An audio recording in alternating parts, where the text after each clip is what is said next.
আমার জীবন আমার মরণ আমার জিন্দেগি। কথা ঠিক না ঠিক? আমার জীবন আমার মরণ আমার জিন্দেগি। ইয়া ইলাহি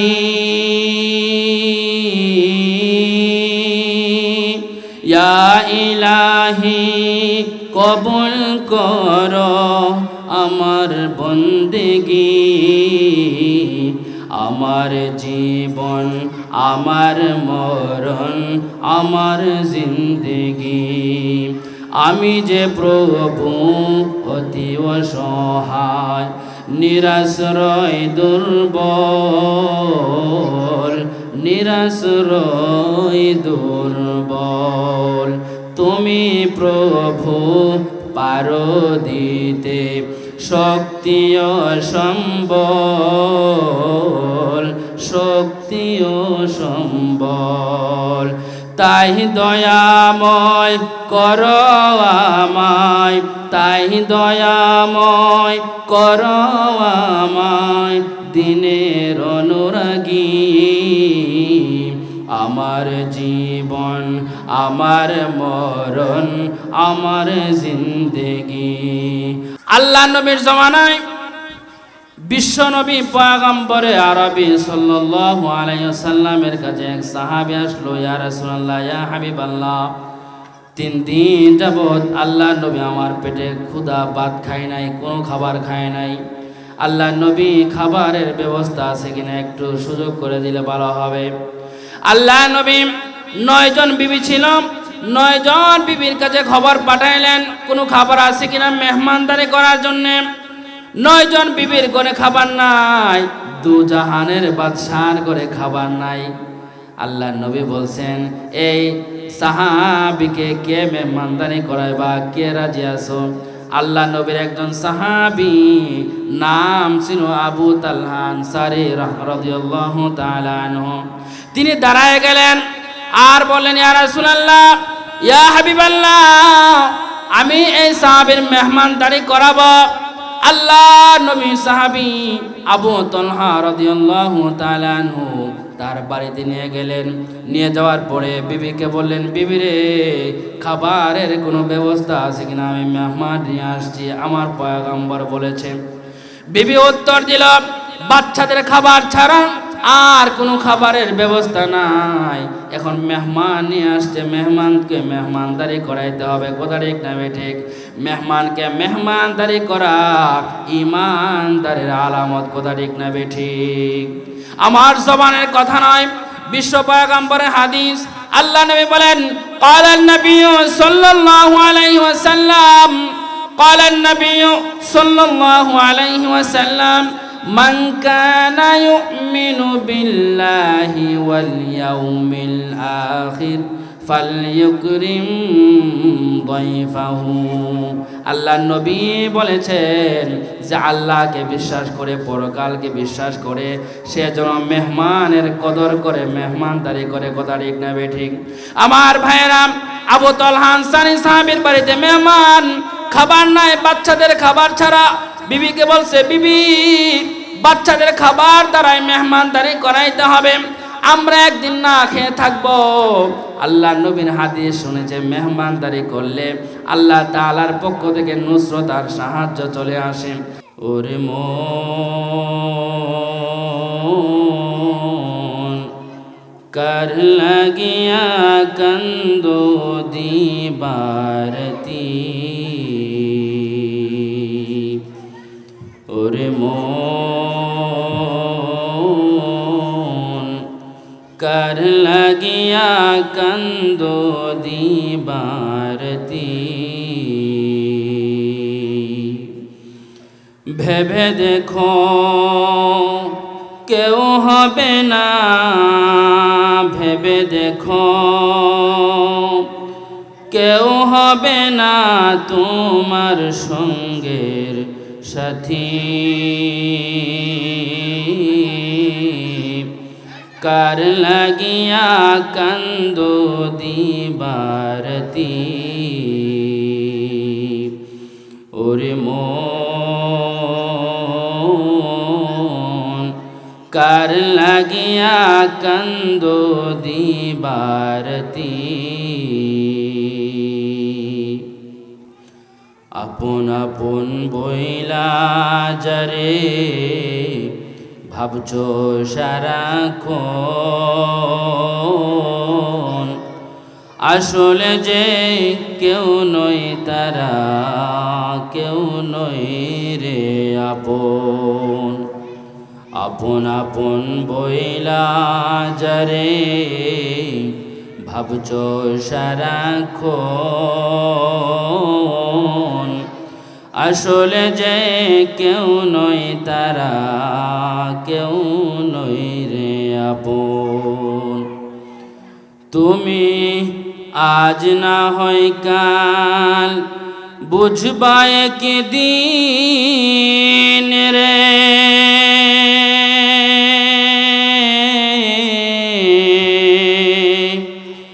আজ না হয় কাল বুঝবা একদিন নিভিলে জীবন বাতি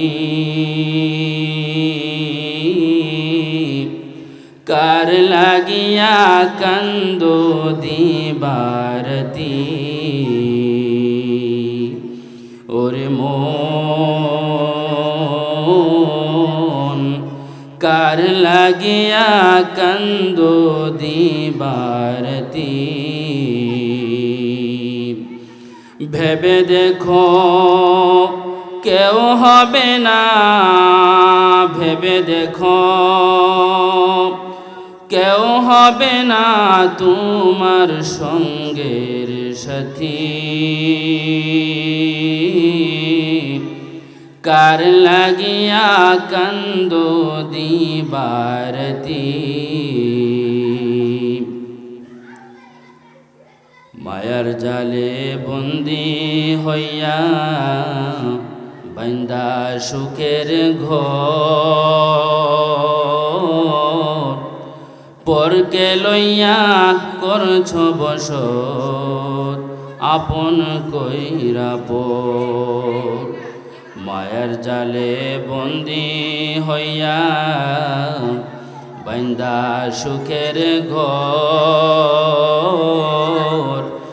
পরকে লইয়া করছ বসত আপন কইরা পর হযরত ওমর রাতের বেলায় অন্ধকার গভীর অন্ধকারে মদিনার অলিতে গলিতে তিনি ঘুরতেন হঠাৎ একটা কুঠির ছোট্ট একটা ঘরের ভিতরে দেখেন দূর থেকে মিটি মিটি আলো দেখা যায় আর বাচ্চাদের কান্নার আওয়াজ শোনা যায় হযরত ওমর রাদিয়াল্লাহু তাআলা আনহু সে বাড়ির পাশে গেলেন কান পেতে শুনতে পাইলেন মহিলার বাচ্চারা কান্নাকাটি করতেছে আম্মা খিদে লাগছে খাবার দাও মহিলা চুলার উপরে ডেক্সির ভিতরে খাবার তো নাই পানি শুধু জাল দিচ্ছে পানি টকবক করতেছে আর এই দৃশ্যটা দেখে তিনি জিজ্ঞাসা করছেন ও মা আপনার এই হালাত বাচ্চারা কান্নাকাটি করতেছে বাচ্চারা কান্নাকাটি করতেছে আপনি তো পাতিল বসাইছেন পাতিলের ভিতরে কোনো খাবার নাই তাহলে বাচ্চাদের কেমনে সান্ত্বনা দিবেন আপনার দূর অবস্থা এই খলিফাতুল মুসলিমিন ওমর রাদিয়াল্লাহু তাআলা আনহুকে কেন জানান নাই তখন এই বিধবা মহিলা বলে এই দায়িত্ব তো আমার না যিনি খলিফাতুল মুসলিমিন হবেন তার দায়িত্ব পড়ে মদিনার অলিতে গলিতে যে বাসা আছে যত গরিব দুঃখী আছে সমস্ত গরিব দুঃখীর খোঁজ খবর নেওয়া এটা খলিফাতুল মুসলিমিনের দায়িত্ব কোথায় একটা বেঠে প্রধান হবেন তার দায়িত্ব হলো তার রাষ্ট্রের মধ্যে কে কি কষ্টে আছে তার কষ্ট শুনে সে কষ্টকে দূর করার দায়িত্ব রাষ্ট্রপ্রধানের কথা ঠিক না ঠিক আমার ভাইয়েরা যখন বাচ্চারা কান্নাকাটি করতেছে হযরত ওমর এখান থেকে চলে গেলেন বাইতুল মালে তার এক গোলাম ছিল নাম ছিল আসলাম বলতেছে বাইতুল মালে আটার বস্তা একটা বের করে দাও আটার বস্তা বের করে আমার মাথায় দিয়ে দাও। গোলাম বলছে, আমিরুল মুমিনিন, আপনি অর্ধ জাহানের বাদশাহ, আপনার মাথায় এই আটার বস্তা এটা মানায় না। হযরত ওমর বলেন, এ গোলাম, তাহলে তুমি কিয়ামতের কঠিন ময়দানে যখন আল্লাহ তাআলা প্রশ্ন করবে, জবাব কি তুমি দিবা নাকি আমি দেব? গোলাম বলছে, না, আপনি তো দিতে হবে, কারণ দায়িত্বটা আপনার। ওমর বলে, দায়িত্বটা যদি আমার হয়ে থাকে, জবাবদিহি যদি আমার হয়ে থাকে, তাহলে আটার বস্তাও আমার মাথায় উঠায় দাও। সুবহানাল্লাহ।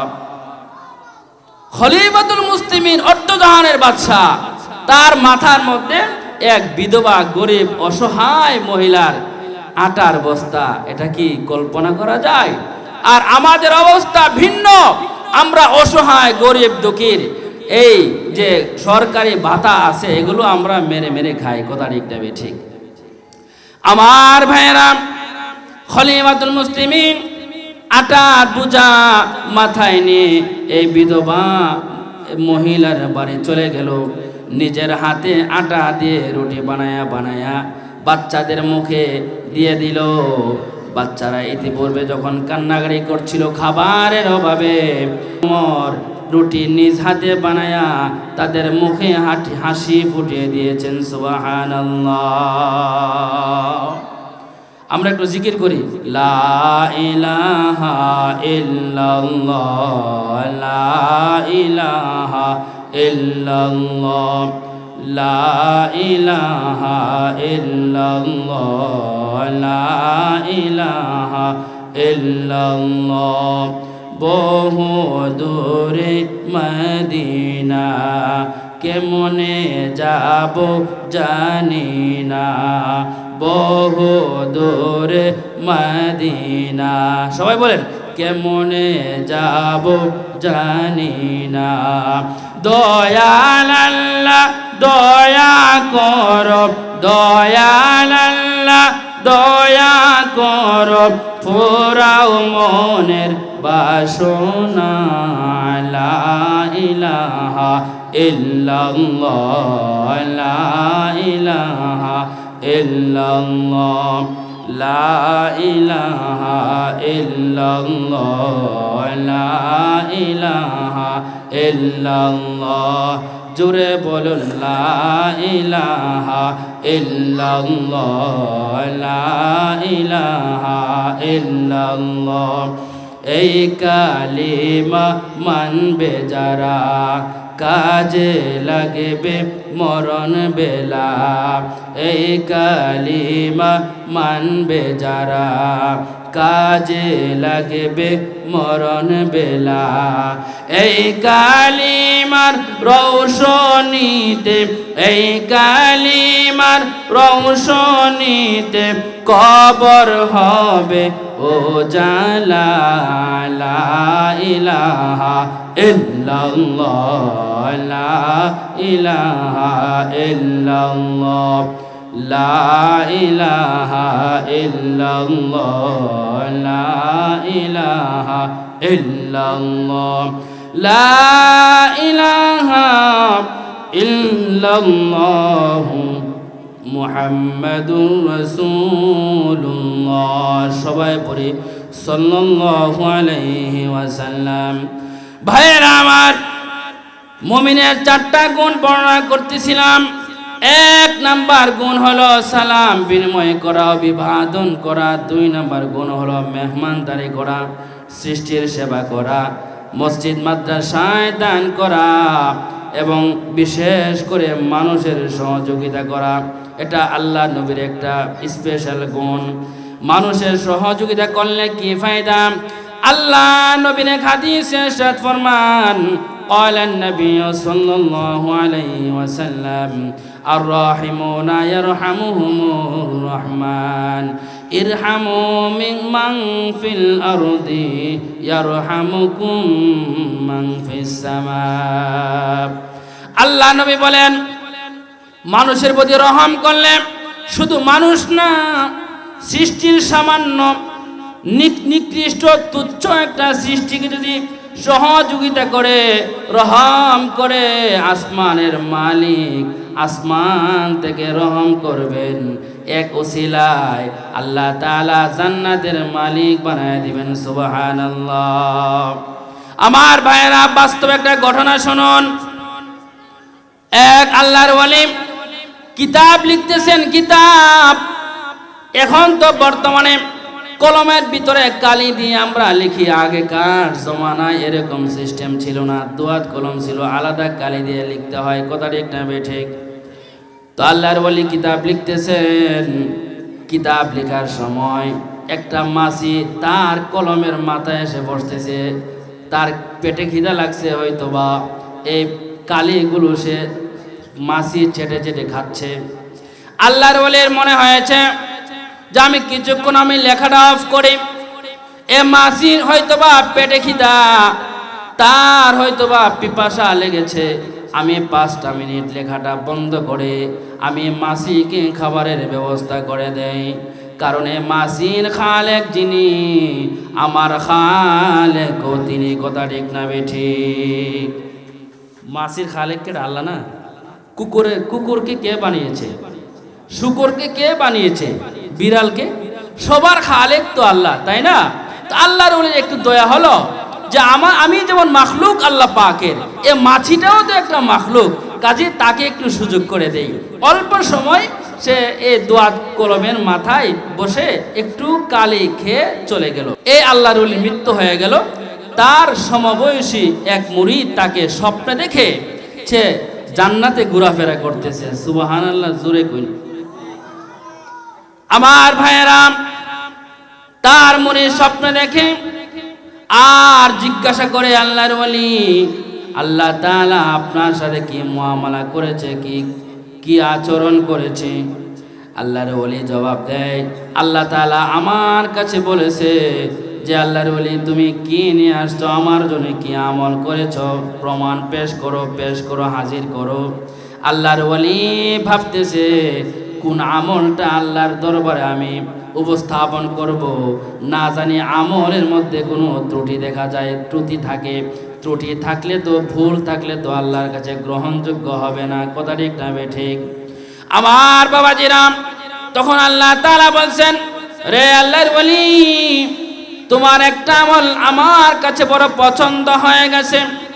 বলে কি আমল? আল্লাহ, তুমি অল্প সময় তুমি গুরুত্বপূর্ণ কিতাব লিখতেছিলা, অল্প সময় আমার ছোট্ট একটা মাখলুক মাছি তোমার কলমের উপরে বসেছিল, একটু খাদ্য খেয়েছিল।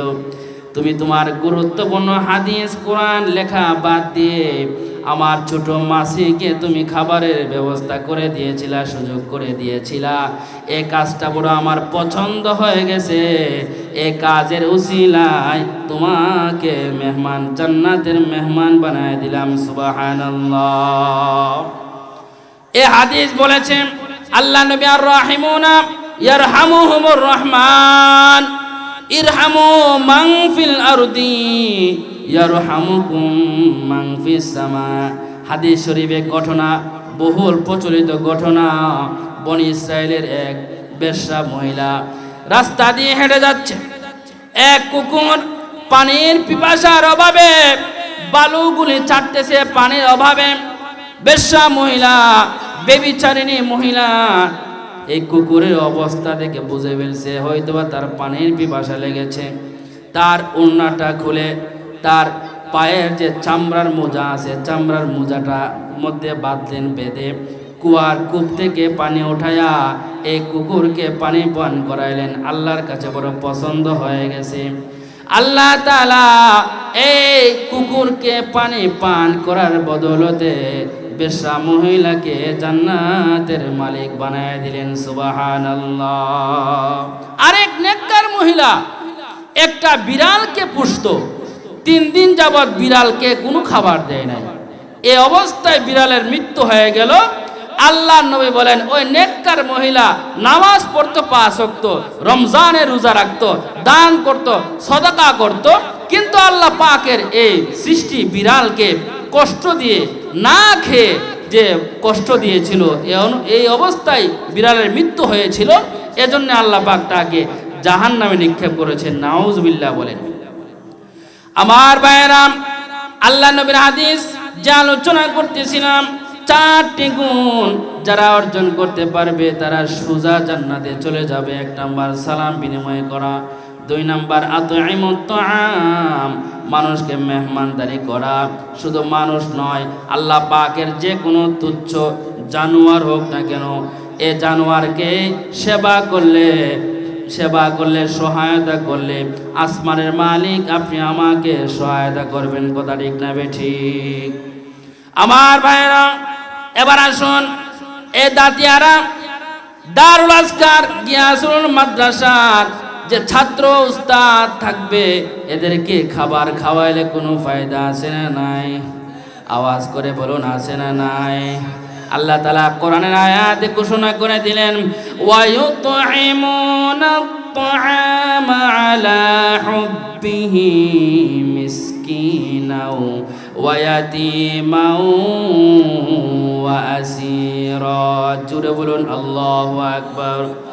আল্লাহ তাআলা ঘোষণা করেছেন, এরকম ভালো কাজ যারা করবা, আল্লাহ তাআলার কাছে বড় পছন্দনীয় একটা আমল হয়ে যাবে।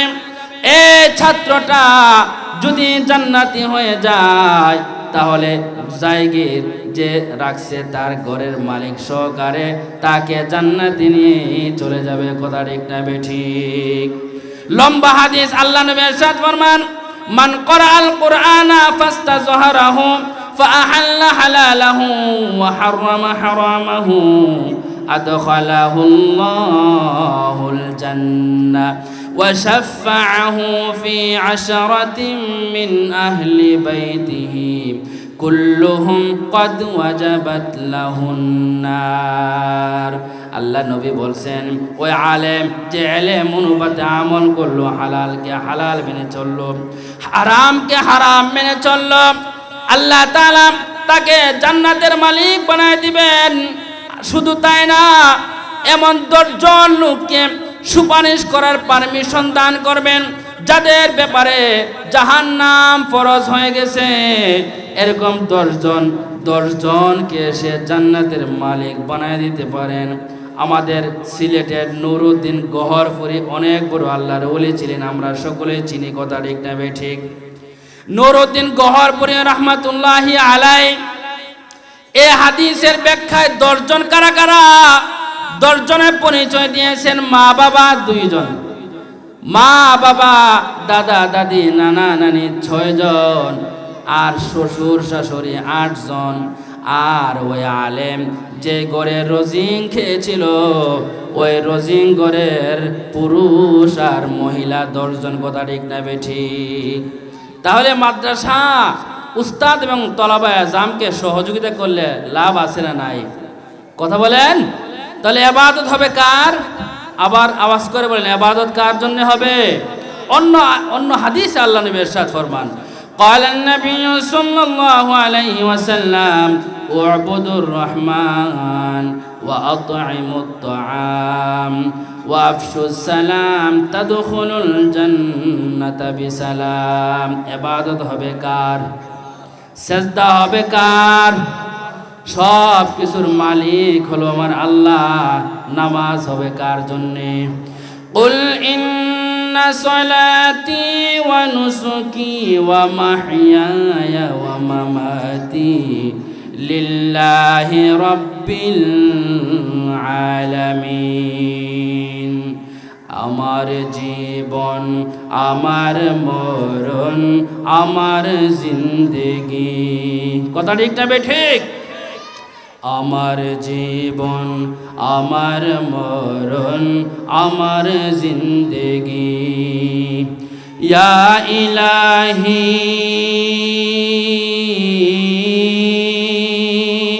ইয়া ইলাহি কবুল করো আমার বন্দেগি। আমার জীবন, আমার মরণ, আমার জিন্দেগি। আমি যে প্রভু অতি অসহায়, নিরাশ্রয় দুর্বল, নিরাশ্রয় দুর্বল। তুমি প্রভু পারো দিতে শক্তি ও সম্বল, শক্তি ও সম্বল। তাই দয়াময় করো আমায়, তাই দয়াময় করো আমায় দিনের অনুরাগী। আমার জীবন আমার মরণ আমার জিন্দেগি, আমার জীবন আমার মরণ আমার জিন্দেগি। ইয়া ইলাহি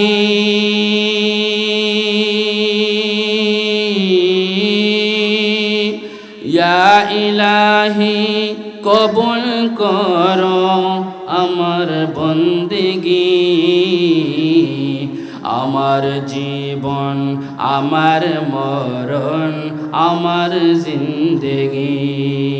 তুমি ছাড়া আমার জীবন সর্বদা অচল, সর্বদা অচল। তোমার মদদ থাকলে পাশে আমি যে সবল, আমি যে সবল। তাই দয়াময় করো আমায়, তাই দয়াময় করো আমায় রহমতের ভাগী। আমার জীবন আমার মরণ আমার জিন্দেগি, আমার জীবন আমার মরণ আমার জিন্দেগি। ইয়া ইলাহি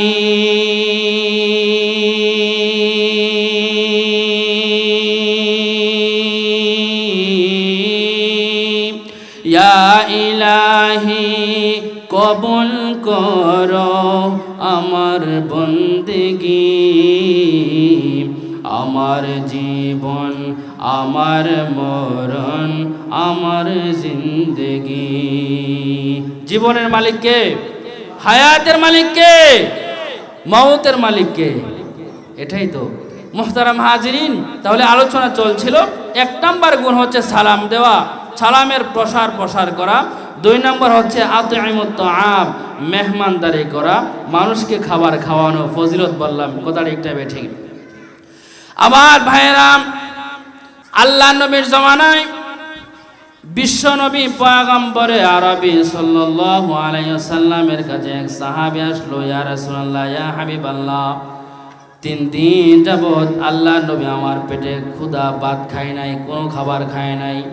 আল্লাহ নবী খাবারের ব্যবস্থা আছে কিনা একটু সুযোগ করে দিলে ভালো হবে। আল্লাহ নবী 9 জন বিবি ছিল, 9 জন বিবির কাছে খবর পাঠাইলেন কোনো খাবার আছে কিনা মেহমানদারি করার জন্য। 9 জন বিবির করে খাবার নাই, 2 জাহানের বাদশার করে খাবার নাই। আল্লাহ নবী বলছেন, এই সাহাবীকে কে মেহমানদারি করাইবা, কে রাজি আছো? আল্লাহ নবীর একজন সাহাবী নাম ছিল আবু তালহা আনসারী রাদিয়াল্লাহু তাআলা আনহু। তিনি দাঁড়ায় গেলেন আর বললেন, ইয়া রাসূলুল্লাহ, ইয়া হাবিবাল্লাহ, আমি এই সাহাবীর মেহমানদারি করাবো।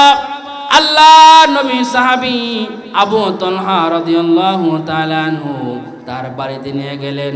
নিয়ে যাওয়ার পরে বিবিকে বললেন, বিবি রে, খাবারের কোনো ব্যবস্থা আছে কিনা, আমি মেহমান নিয়ে আসছি, আমার পয়গম্বর বলেছে। বিবি উত্তর দিল, বাচ্চাদের খাবার ছাড়া আর কোনো খাবারের ব্যবস্থা নাই। এখন মেহমান নিয়ে আসছে, মেহমানকে মেহমানদারি করাইতে হবে, কথা ঠিক না ঠিক? মেহমানকে মেহমানদারি করা ঈমানদারের আলামত, কথা ঠিক না ঠিক? আমার জবানের কথা নয়, বিশ্ব পয়গম্বরের হাদিস।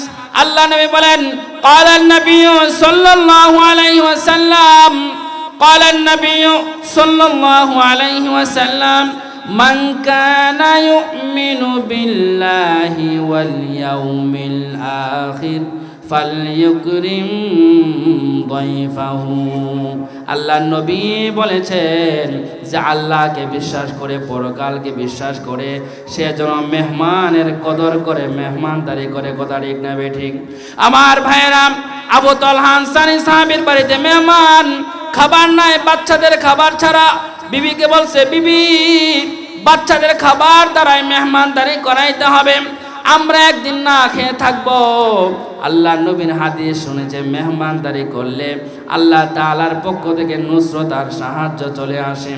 যখন রাতের বেলায় খাবার পরিবেশন করা হলো আর বলে দিয়েছে মেহমানদের সাথে আমরা বসবো, বসে বসে মেহমানকে সাথে নিয়ে খাবারে বসবো, কিন্তু আমরা খাবো না, আমরা ভান ধরবো, কিন্তু মেহমানকে আপ্যায়ন করে ফেলবে।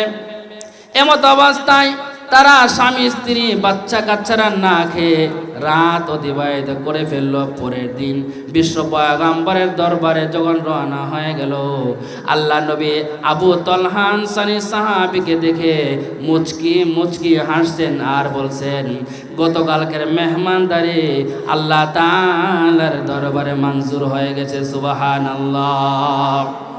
আয়াত নাজিল হয়ে গেছে, وَيُؤْثِرُونَ عَلَى أَنفُسِهِمْ وَلَوْ كَانَ بِهِمْ خَصَاصَةٌ। তারা নিজেদেরকে অন্যদের তুলনায় প্রাধান্য দেয় না, নিজেদের তুলনায় অন্যদেরকে প্রাধান্য দেয়। অর্থাৎ যারা নিজেরা খায় না, না খেয়ে অন্যদেরকে খাবার খাওয়ায়, অথচ নিজেরা উপাস থাকে, তাদের ব্যাপারে আয়াত নাজিল হয়ে গেছে, তারা জান্নাতি। সুবহানাল্লাহ। আসতে আমার ভাইয়েরা, তাহলে 2 নাম্বার গুণ হলো যে মানুষকে খাবার খাওয়ানো, আতইমুত তাআম।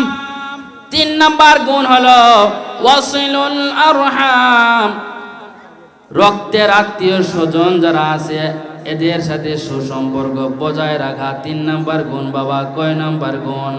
আল্লাহ নবী এক হাদিসে ইরশাদ ফরমান, قال النبي صلى الله عليه وسلم قال النبي صلى الله عليه وسلم صل من قطعك واعف عمن ظلمك وأحسن إلى من أساء إليك। আমার মায়ার নবী বলেছেন যে আত্মীয়তার সম্পর্ক স্থাপন করা, বিচ্ছিন্ন না হওয়া, বিচ্ছিন্ন হয়ে গেলে আমল কবুল হবে না। লা ইয়াদখুলুল জান্নাতা কাতিউন। আল্লাহ নবী বলেন যারা আত্মীয়তার সম্পর্ক ছিন্ন করতে চায় তারা জান্নাতে যাবে না। যারা আত্মীয়তার সম্পর্ক স্থাপন করতে চায় তাদের জন্যই জান্নাত বরাদ্দ। সুবহানাল্লাহ। আমার ভাইরা, তাহলে 3 নাম্বার গুণ হলো, 3 নাম্বার গুণ হলো আমার ভাইরা, 3 নাম্বার গুণ হলো যে আত্মীয়তার সম্পর্ক স্থাপন করা। 4 নাম্বার গুণ হলো ওয়াসাল্লু বিল্লাইলি ওয়ান্নাসু নিয়াম। 4 নাম্বার গুণ হলো যে তাহাজ্জুদের নামাজ আদায় করা। মানুষ যখন গভীর ঘুমে নিমজ্জিত থাকে তাহাজ্জুদের নামাজ আদায় করা। এ 4টা গুণ যার মধ্যে থাকবে, বিশ্ব পয়গম্বর বলেছে তাদখুলুনাল জান্নাতা বিসালাম। আল্লাহ তাআলার পেয়ারা হাবিব বলেন তারা নিরাপদে জান্নাতে প্রবেশ করবে। সুবহানাল্লাহ। আল্লাহ তাআলা আমাদেরকে অল্প সময়ে যা আলোচনা করা হয়েছে, সর্বপ্রথম আমাকে আপনাদের সকলকে আমল করার তৌফিক দান করুক। সকলে বলি আমিন।